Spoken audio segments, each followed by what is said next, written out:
I still don't completely know. I just feel like you're in fashion. So like, what do you do? Oh my, okay, that's the question everyone asks. I do a lot of things. So, obviously, big entrepreneur. I have a marketing and tech company. So, I'll start off by saying I sold two tech companies. No one really knows about this. Yeah. They're sub-based. So, I did that back in 2020. And then I got into just like the marketing side of things and more into tech. So I have my marketing and tech company. And then, so from that, it's like we do publishing work, content creation, social media, paid social ads, Google. We build out websites, we build out custom CRM systems, and we also, like if you already have a CRM system, we help optimize it and manage it for people.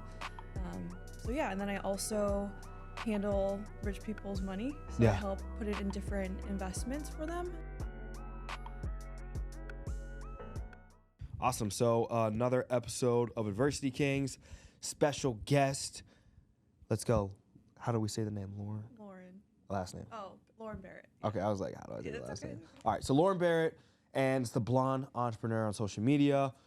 I still don't completely know. I just feel like you're in fashion. So like, what do you do? Oh my, okay, that's the question everyone asks. I do a lot of things. So obviously, big entrepreneur. I have a marketing and tech company. So I'll start off by saying I sold two tech companies. No one really knows about this. Yeah. They're sub-based. So I did that back in 2020. And then I got into just like the marketing side of things and more into tech. So I have my marketing and tech company. And then, so from that, it's like we do publishing work, content creation, social media, paid social ads, Google.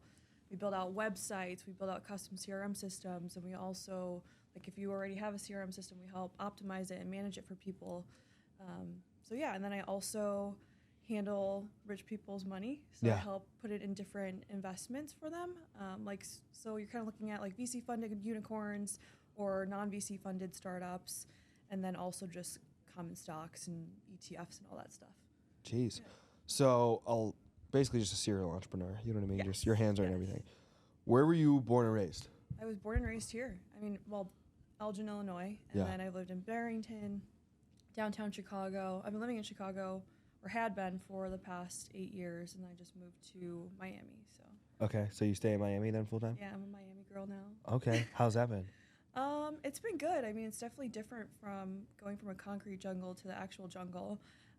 It's definitely like a different pace for sure. Yeah. I mean, my whole goal was, I've been hustling since I was 15, 16 years old, and I kind of wanted a slower pace and just to kind of, hide away with my two pups. Yeah. And just focus on really growing this business of mine and just kind of honing in on that. I felt like I needed to kind of get away from all the chaos in Chicago. So yeah, long story short, it's been great. Yeah. Love it. Yeah. What was growing up like? That's a really good question. Growing up it was tough. Everyone has their challenges at some point in their life. And, my family grew up pretty wealthy at first when I was little. And then we had lost it all at one point. Mm-hmm. And there was a point where I was homeless, and I would share. My bedroom would be shared with my brother, and the bedroom was like a closet size. Yeah. And so I used to sleep underneath the dining room table. Very poor, and I think that led to where I am today, and I don't regret, being put in that situation. Yeah. But yeah, growing up was difficult. Dealing with bullying growing up, being poor, getting laughed at for being poor. Yeah. And I kind of wanted to switch the script on that one. Mm-hmm. So. Who were you closest with growing up? My brother. Yeah. My brother is my ride or die. Yeah. Literally everything that I do is for him. No. So. And then, where were mom and dad? My mom is in Orlando. My dad is here, actually in Lombard. Yeah. Yeah. But why weren't you close to them growing up? So,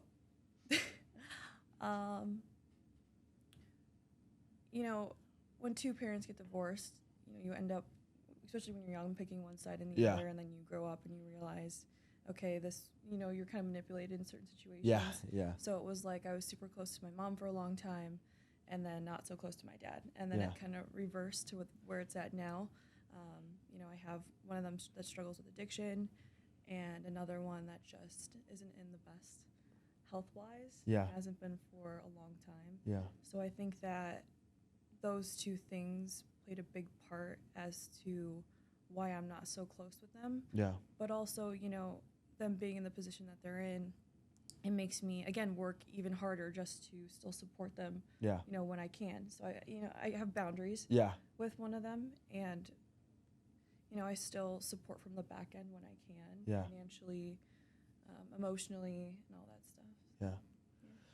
That's deep. So what did you go to college after? I did. Okay. So I went to college I finished 2 years, and then I dropped out at going into the end of the second year. Yeah, I was struggling with like my own addictions with drinking and doing drugs. Yeah. And you know, I was skipping class, I wasn't taking finals, and then I had a friend come to me and they were like, "Lauren, you cannot." She's like, "Someone has to tell you, like, you can't keep doing this." Yeah. He was like, "You need to go back home." Yeah. And back home, I didn't have a house to go home to. Yeah. And then to continue answering your question, and then I went back home, ended up living with someone, back and forth with my mom and a friend. And I took like a half a year off just to work and figure out what I wanted to do. So then I went to DePaul University, which is downtown Chicago. Went there for a year. Again, couldn't handle it, and I dropped out again. So I never fully got a degree. Yeah. Which is crazy because everyone tells you, you know, you need a degree to be successful and to, you know, reach certain points in your life where you see like big entrepreneurs and stuff like that and business owners. So yeah, dropped out twice. Love that for me. I don't even have a diploma, so. You what? I don't even basically have a diploma. Are you serious? I mean, I have one. It's just not like I got expelled my sophomore year, and I didn't go back to school. Oh, shit. I enrolled into online school, and I paid my mom to God. get me a diploma. So she finished my high school for me. I never knew that. That's Yes. Yeah. So See, I was exactly. everybody. And this goes to show like I seriously don't believe in college. Yeah. I believe like YouTube and the internet, that's your college right there. Yeah. I mean, I was able to build a seven-figure company off of just fucking YouTube. Yeah. Sorry, I just swore. No, you're Am good. I allowed to swear? Yeah. Yeah. Okay, cool. Yeah, you're good. Fuck yes. Yes. So college, you dabble back and forth between in, out, and then when do you really start to dive into the diversity of just income and streams of income that you've been able to generate over these years? Well, okay, so I started getting into making money through the internet like 3 years ago. So when I was still living with my mom and my brother, you know, I was literally sleeping underneath the dining room table. Yeah. And, you know, I don't have nothing better to do besides be on my phone and figure out, you know, I was trying to figure out how I can get into school. Yeah. How can I afford it? I went to school, all colleges, full ride free, just because of this essay that I wrote, just about everything that I've been through. Yeah. Yeah. To circle back to your question, though. Wait, what was your question? So you started. The amount of things that you're involved in to generate money. Like, what was the first thing, and what that started your entrepreneurship? Okay, yeah. So I found kind of a mentor on YouTube. His name is Iman Ghazi. I think that's how you say his last name. You know what I'm talking about. Yeah. He started putting these YouTube videos out, and no one really knew of him, and he was really the first one to really showcase and highlight making money through the internet. Yeah. And so I just followed along his journey, you know, during that time, and I'd be watching videos of his, you know, in the situation that I was in, and then, you know, I finally just pulled the trigger and was like, I'm just going to try and do what he was doing. So I followed his kind of like e-commerce stuff, his social media marketing agency, and it works. Yeah. Clearly. So I kind of built my business off of his advisory through YouTube. Yeah. And then just through that, I always knew that your network is your net worth. And like the whole reason why I was going to college, I wanted to become an attorney, and hopefully, you know, I actually do plan to go back and become a lawyer. But anyways, I just started building this network while I was going through what I was going through. So I was working downtown at some point. I was a paralegal, and that's just when I started being around these wealthy, intelligent people, right? So I was like, you know what, I want to make sure that people in my circle are lawyers, real estate agents, business owners, and I just started forming this circle when I moved back home. And that's also kind of like when things started to take off. And I knew, okay, the best way for me to build a successful business, and for anyone else truly, is to form a strong network. Yeah. And it's kind of like, if you're not able to pick up the phone and you can call someone to send you $1 million or whatever for any reason, then, you know, I feel like you're not fully there yet. To be able to have a network that powerful, Yeah. that's kind of how you know, like, okay, I have the right people around me, because, you know, your circle of friends and your clients and your business partners, that really showcases who you are and who you attract, right? So, yeah. And so things start to take off around when and around what? Things started to take off around I don't know if I have the dates right, 2021. So about 3 years ago. Yeah.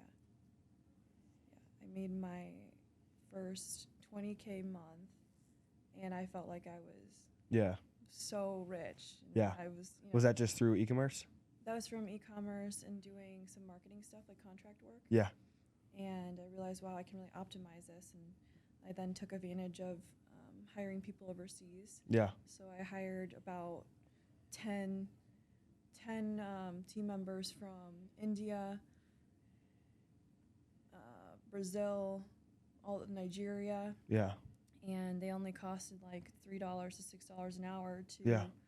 you know, do whatever I wanted them to do. So I had all of them cold email pitching to different niches of business owners. So medical spas, dentists, surgeons, you know, entrepreneurs that potentially would want to get featured in different outlets. And then that so I had a certain schedule for them. So I had one guy doing like 9 a.m. to 12 o'clock. And then I had another person doing from 12:30 till 3 p.m. and then vice versa. Mm-hmm. And then that, I mean, you can only imagine how many cold emails are going out. And I've built this business off of just cold email pitching. I have never once cold called. Yeah. Which is kind of crazy. And I took advantage. I think that when COVID hit, you know, that's where I really was able to grow my business. And, you know, I feel like people during that time and even now, people like don't really like talking to each other, especially with more internet, you know, software tools becoming available. So I think that the cold email was a really good strategy for me, and really anyone else I would recommend doing it. And yeah, so that kind of also helped it take off. And then I just started taking advantage of my network, and I started just branding myself the way I saw my future self, right? Like I couldn't even, at one point, like I bought, you know, this like bougie suit and I was like, I couldn't even afford this. I returned it the next day. Yeah. And it was just about branding yourself and like posting a picture on Instagram, you know, again, it's like you need to build your own personal, to me, I think building my own personal brand really helped it. Mm-hmm. And really, you know, stepping outside the box and boundaries and comfort zone of just showing more of your expertise. And again, that's what I started doing during this time frame. And I mean, I would get DMs saying, hey, I'd love to work with you. And I still get this all the time. You know, how much is a consultation fee? Like all this stuff. Mm-hmm. And yeah, I mean, all those tools really helped it all take off. Yeah. I think that answered your question. Yeah. Yeah. So I completely agree with the networking. You know what I mean? Seeing you at the Jake Paul fight and just, you know what I mean? It was so crazy. You know what I mean? Didn't even plan that. And just seeing your involvement there as well, just putting things into perspective when it comes to media money, I always call it. You know what I mean? I always pitch to these individuals involved here with the insurance, like, bro, make sure you're building up a personal identity, your social media capital. I think my boy Landon calls it. He's in the VC circle. Okay. And so, you know, I think it's massive and it's major when you start to invest into the media, your time, your resources, and then that network capitalizing on that. So, you know, I don't know if I want to dive further into the network or more into the story, but I guess let's kind of go like, what's the last 12 months been looking like? Last 12 months. What's been your favorite project, favorite things, favorite people? Honestly, the past 12 months, there's been so much going on. I think it's been more of all these events that I've been going to. You know, I've formed partnership with 3 people who have really high connections within the influencer and celebrity A-list world. Yeah. And they've just put me onto projects that include people like the Pauls, Yeah. these fights. Yeah, I I've need been that. attending a lot of more sports-related events. So Yeah. I've also been studying so I'm studying to become an NBA agent in January. Yeah, yeah. The test is in Yeah. January. In order to, it's funny, in order to pass the test, you have to have a 4-year degree, or you have to show negotiations that you've done. Yeah. So obviously the negotiations, I've done a fuck ton of them. So Yes. I'm going to be like, here you go, and pray that they accept it. But Yeah. I think it's a 70 question test. And you take it online, and, you know, if everything goes through on the negotiation documents, and, I mean, I'm studying right now, so I think that'll be good come January. But, yeah, no, I've been focusing more on the sports world and doing more PR for people. So I've worked with a couple fashion designers who are pretty well known. Like Never in Fashion. He's actually my friend Michael. He sells custom like streetwear type clothes, and he works with a lot of athletes and actors, which is pretty cool. But I mean, yeah, that's what the past 12 months has looked like. I'm working on growing my business, and it's going good so far. I'm doing the whole, you know, I have a team overseas doing these whole cold email pitches. So yeah, I mean, it's been events, PR work, and just traveling a crap ton. Yeah. Networking. That's been what's been going on for the past 12 months. What's the next 12 going to look like? The next 12 months, man, the next 12 months, I definitely want to triple business by January. I mean, keep doing what I'm doing, and, you know, be working with more athletes. Yeah, just tripling my business and working with more athletes out there. Is there any places you're trying to travel to in particular? I really want to go to Bali. Obviously, everyone's like, oh, Bali. But I think that would be pretty cool. I mean, again, like I live in Florida, so I kind of have everything that I need right now. I have the beach, the ocean, so good weather. Yeah, I mean, right now I'm just trying to hunker down and just triple business. Is the Miami night scene fun? Oh God, yeah, it's a little too much fun sometimes. Yeah. No, it's fun. You got to be careful though when you're out in Miami, because you can get wrapped up into things real quick. Yeah. Yeah. I think I went to 11 in Miami. 11, yeah. Yeah, I think I gone to 11. It's a very popular spot. Yeah. I've actually never been there. I don't think. I've never been there. Yeah, we paid an arm and a leg to get in. Post Malone was performing, and it was I think for my boy's 22nd birthday, either his 22nd or 21st. Okay. So it was he had a good time. So what about the next 5 years? You know what I mean? Like, where do you plan on living? Like, still in Miami? You got dream cars, dream houses, dream trips. What's the next 5 look like? The next 5 years, I definitely want to end up selling my business and just focus on being an NBA agent, which it's going to happen. Yeah. And so that's being an NBA agent, focusing more on that, selling the business, and then, you know, hopefully being able to travel a lot more. You know, I'd love to go to Europe, go to Scotland. My family's from Scotland, so my parents actually got married there, so I would love to go there and like visit where they all went for like their honeymoon and getting married, which would be beautiful. I mean, honestly, I mean, in 5 years is going to be focused on the NBA world. Yeah. Now, why do you want to get rid of the business and just focus on the NBA world? Well, if I'm able to sell it for, my goal is to sell the company for at least $5 million to $10 million. Yeah. And I think I'll be good, and I can just focus on one thing. 'Cause, I at some point, you know, again, we're going back to where I'm hustling since 15, 16, having to survive. Yeah. I think it would be nice to just be able to just focus on one thing. Yeah. And transition into something new full time. Yeah. Would be fun and interesting. So. Yeah. What's the like earning potential like of an NBA agent? Is it just contracts with the agents that you represent? I mean, I think one of the top NBA agents right now are making, don't quote me on this, around like $4 million a year plus. Yeah. So. Rich Paul makes crazy money. Yeah. Who's Rich Paul? Yeah, I know who you're talking about. Yeah. He like came up with LeBron. Yeah, dog. Now he runs. We have to imagine he's making money on all his brand deals and everything. Yeah. But he And turned it sponsors. into, like, he came up with just, like, Braun, but then he turned it into Clutch Sports. So Clutch Sports now represents, like, a ton of people. Like, Oh, I'm pretty okay. sure they represent, like, Ben Simmons. They represented me for a little. Oh yeah, that's Yeah. huge. Yeah. That's huge. Yeah. That would be great. I want to be Rich Paul. Yeah. That's the goal, ladies and gentlemen. Mark my words. Rich It's gonna Lauren. happen. Yeah, Rich Lauren. Let's go. I like that. Let's go. So, still in Miami 5 years from now? Yeah. Do you have thoughts on Logan Paul and Dylan Dennis? I do. I think that the situation's obviously funny and it's all for views. Yeah. And I mean, I think Dylan went a little too far with the posting of someone's past like that. Yeah. And it's kind of like, this guy also has a past too. You know what I mean? Yeah. You can only imagine how many girls that he's getting with, or even that. Wake up. Yeah, that shit scares the shit out of me every time. Like Logan Paul's past. Oh my God, people are giving his fiance a hard time. I can't even imagine the amount of girls that Logan Paul has been with. I think he said he has 3 bodies. What? No, I'm just I'm like, that is so not true. Fake news, ladies and gentlemen.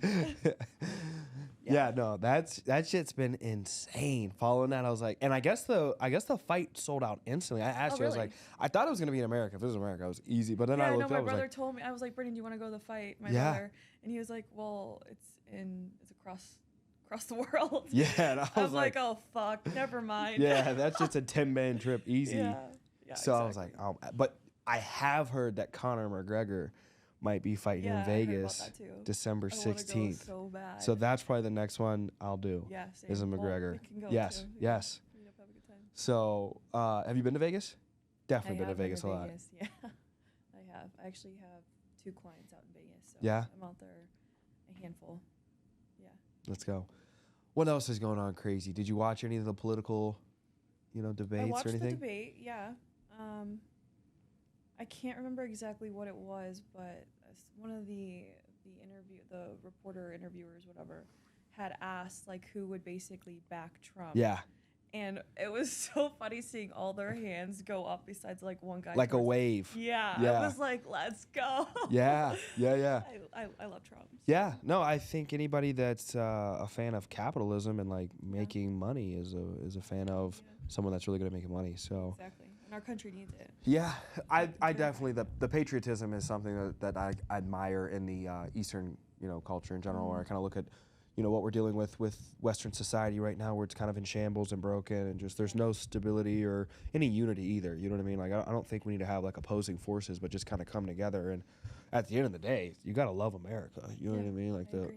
the amount of people I've seen at some of these events where they're just tarnishing the flag and destroying it. It's like, dude, you look so embarrassing. dumb. You know It's what I mean? It's like taking a embarrassing. shit in your house. It's Exactly. like who That's would throw what's shit around in their house? Yeah. You know what I mean? Like I hate my house. Yeah. We just throw Awesome shit shit. around. Like go get a new house. You know what I mean? If it's so bad here, That's a good go point. try another country. Yeah. And you send us a agree. postcard. Let us know how it fucking goes. You know what I mean? Go stay in Russia. You know? I mean, honestly, like I can't even imagine what our allies and non-allies are thinking just watching all of this. I mean, it's embarrassing. We have a president that can't even fucking speak or walk. Yeah, Like, yeah, how and did- I feel how, bad How too. did we get that far? Yeah. That's the question. Yeah, Stupidity is No. embarrassing. it's the lizards. embarrassing. They're in charge. Yes. The it's UFOs. losers. Yeah, Somebody's up there. I don't know. I agree. You have a favorite movie? Two brother dozen. Yeah. Two by the Dozen? Yeah. Yeah. Ever Okay. seen That. it? Yeah. With the family, the big Yeah. family. Yeah. There's Yeah. 2 of 'em, 2 Yeah. movies Yeah. of it, Yeah. Those are good. What's your What- favorite movie? I got 74 on the list right now, but number one like rotates between like King Arthur, Legend of the Sword with I think it's Charlie Hunnam or something like that from Sons of Anarchy, Okay. Yeah. and which is a dope show, and then Scarface, Troy. I like a lot of like war, like classical, like Greek mythology, different things like that. So yeah, you shit all over the place, and then Marvel. So that's the Guardians of the Galaxy. It's like- Groot. Yeah, that's like my mom's favorite. That's our thing. You It's know a what I really mean? funny movie. Yeah, it's all that Chris Pratt guy. He's dope.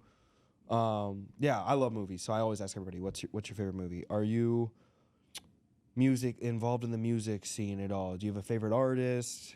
Right now, I'm obsessed with Lil Uzi's recent album. Yeah, we've been. Also Yeah, the Travis office has been having me play that. Yeah, he fucking killed that album. It was so good. I was Yeah. driving on the way here and I was fucking blasting Lil Yeah. Uzi. The windows down. I was, you know when like you can hear a car like bumping and Yeah. you're like, what Yeah, the yeah. fuck? Yeah. Yeah, that was me. Let's go. Yeah. So Lil Uzi.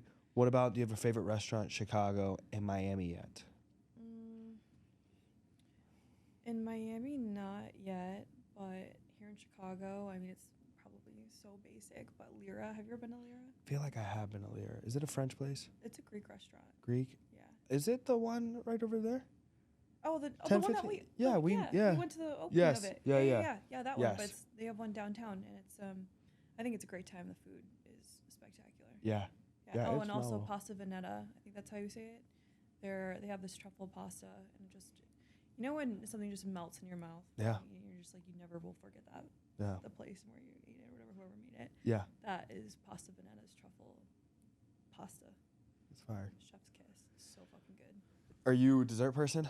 Oh, it's the biggest Yeah. sweet tooth. It's bad. Yeah. I'm horrible with it. I'm horrible with I'm it. a big ice cream girl. Yeah. Yeah. Chicago's rainbow cone. It's like notorious for Chicago. It's like pink building, and there's like multiple ones. It's franchised. There's one around here, but it's fire. What's it called? Chicago. It's called rainbow cone, but it's like Oh, I've never. notorious for Chicago. It's like an iconic Chicago piece. Apparently, I don't know. I'm not cultured enough. Yeah, I have no idea. I could be lying. You know, I could just be Just wrong. making that Yeah. up. And I'm over here like, yeah, I know what you're Yeah. talking about. Yeah, exactly. You're like, yeah, she has no idea. I'm fucking making this up. Exactly. Well, is there anything else, anything going on in life or anything popping up you want to shout out to the audience or anything like that? No, I mean, actually, I did want to bring up. I saw one of your videos that you had put out. And Yeah. You were talking about something. You were talking about something that had to relate with God, and it made me want to mention and talk about just like God, asking God to use you when you're in tough times. Yeah. And there's in the Bible, I think it's, again, don't quote me on this, but I think it's Esther, where he takes, it's either her or someone else, I can't remember the name of who he takes, but essentially this woman, she asked to be used, you know, into like, she was living in poverty with her Yeah. town and family. I think that there was war that was going to be going on in her town, and then she goes and God places her with this man. So he takes her out of this town, he places her in this other city or whatever, and she, you know, because she had been asking, you know, get me out of the situation, like, Yeah. again, use me, which is an interesting way to put it. And she ends up getting what she wanted. Yeah. And, you know, she also had this, like, a domino effect. She knew that she wanted to help people too. So it's kind of like, so she ended up saving, so when she went to this town and married this, like, empress or emperor or whatever, because his town was about to go into war with another Yeah. town or whatever, and it was going to cause mass, it was just going to be a bloodbath. Yeah. And when she married him, she changed his ways and his outlook on things, and she ended up saving the whole 3 towns because she was, you know, she obviously married into money and she was able to help her family, Yeah. her town, and then 2 other towns. So I thought I wanted to mention and talk to you about this, what you think about it, because, you know, over the past 2 months, I've been dealing with my dad being really sick and having to take care of him and setting some stuff up for him not getting better. Yeah. And it's just been, I feel like I've just had rocks nonstop thrown at me. And, you know, over the past month, I started practicing telling God, like, please use me.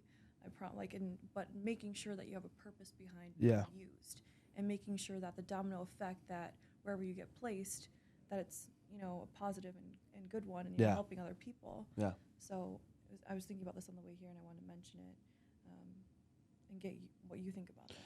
Yeah, you know, I always tell everybody, like, I'm definitely not always the best representative of Christianity. I never want to associate myself with a religion. More so, I would say I'm spiritual. Yeah. Because a lot of people be like, oh, you post Proverbs a lot in worship and Yeah. you watch church. And it's like, Yeah. yeah, but I swear, and I smoke, you know, Same. cigars. Yeah. And Well, but with that, I think in regard to like God using you, I'm 100%, in support of God using anybody and everybody, whether they're subconsciously being used or they're consciously being used. And it's like, I know God put me here for a reason, or you're reflecting and be like, oh, that's why God had me there. And so I think, you know what I mean? I think God uses things mysterious to us that are common to him, obviously, because, if you're an all-knowing being, then the past, present, the future, and the end and the beginning. And so I think for us, it's only mysterious because, we look at it from an egotistical perspective of what's my fulfillment from this. And if we're not fulfilled on a carnal level, on a human-based level, then we don't label it as God. Right. And so sometimes I think when there's not fulfillment carnally, but we can kind of step back and expand our perspective to an internal, like a spiritual place of like, but did I get better? Did situation get better in general? You know what I mean? It may not always be reflected monetarily or in physical health. I think especially because spiritually, even talking in regard to your father, I think, a lot of, I think there's a scripture in the Bible that says to die is gain and to live is Christ. And to simply dissect that, it's like, regardless, I'm cool. I got a relationship with you here, God, and I'm going to have a relationship with you in heaven. So it's like I win either way. But I think, the usage of God is vital. You know what I mean? You've got to be a vessel. And I think you're a vessel in life in general. Just you depend on you decide, what you want to push through your life and your influence, whatever that might be, to the extent that you have. Fire. Absolute fire. Fire episode. Another episode of AK with Lauren Barrett, the blonde entrepreneur on all social media as well. So look out for her. She's at the celebrity events. I ran into her at the Jake Paul fight. I was like, oh my God, you didn't tell me you were best friends with him. You know what I mean? I was like, yeah, I need these connections. Not Lauren. yet. I was like, what is this? You know what I mean? Get me in the ring. So I'm going to start being an insurance boxer too. So any of you insurance guys out there, just kidding. That's a good idea. JK, yeah. I'm not just kidding, but I'm just kidding. You can get a ring to fit in this office. For Right? Sure. Yeah. Start selling those out. Let's go. All right, guys. Like, subscribe, unlike, unsubscribe. I really don't care. We're going to make many more podcasts, so do whatever you want to do.